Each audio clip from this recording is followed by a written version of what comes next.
ప్రజా ప్రభంజనాన్ని చూస్తా ఉంటే తెలుగుదేశం, జనసేన, బీజేపీ కార్యకర్తల గుంటూరు కారంతో, పసుపు మమకారంతో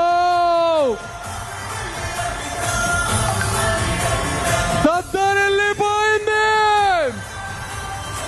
ఈ రోజు వచ్చిన ప్రజా విప్లవం నభూతో నభవిష్యత్.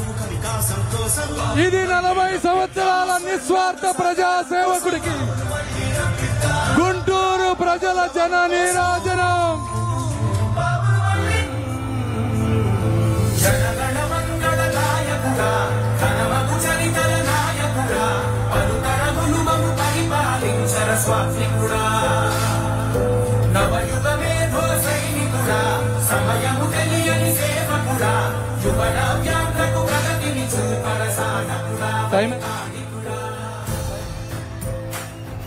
సమయం తక్కువగా ఉంది, చాలా క్లుప్తంగా మాట్లాడుతాం.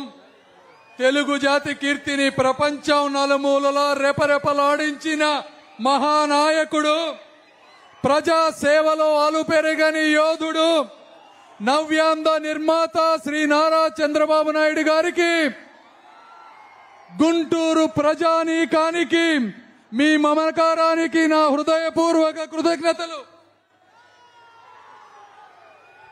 తెలుగుదేశం పార్టీ 14-19 మధ్య ఒక రాజ్యాంగబద్ధమైన వ్యవస్థలను మహిళా భద్రత కోసం, సమాజ హితం కోసం మనం వాడితే, జగన్మోహన్ రెడ్డి గారు ప్రతిపక్షాలని అణచివేయటానికి వాడారు.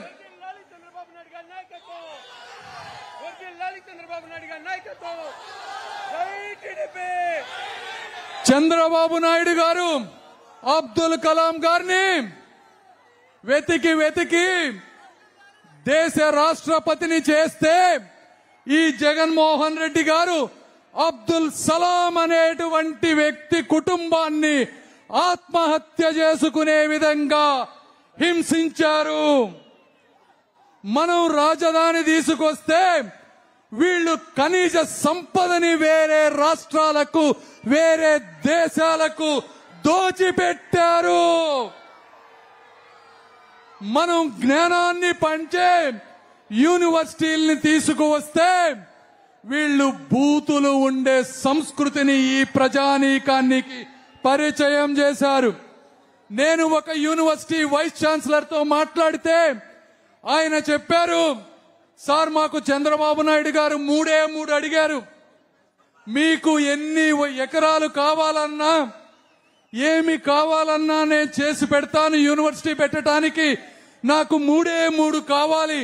ఒకటి, ప్రపంచ స్థాయి బిల్డింగులు కట్టండి, ప్రపంచ స్థాయి రీసెర్చ్ ల్యాబొరేటరీస్ పెట్టండి, మూడోది మంచి ఫ్యాకల్టీని తీసుకురండి.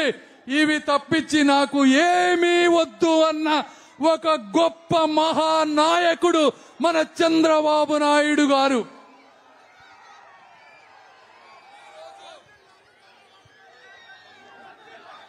ఈరోజు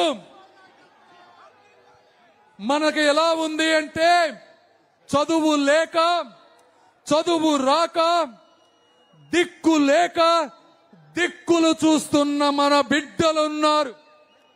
చదివినోడికి ఉద్యోగం లేదు, ఉద్యోగానికి జీతం లేదు, జీతం ఇవ్వటానికి డబ్బులు లేవు, ఒక రాజధాని లేదు, ఒక పోలవరం లేదు, ఒక కొత్త ఇండస్ట్రీ లేదు, ఒక జాబ్ లేదు, ఒక రోడ్డు లేదు.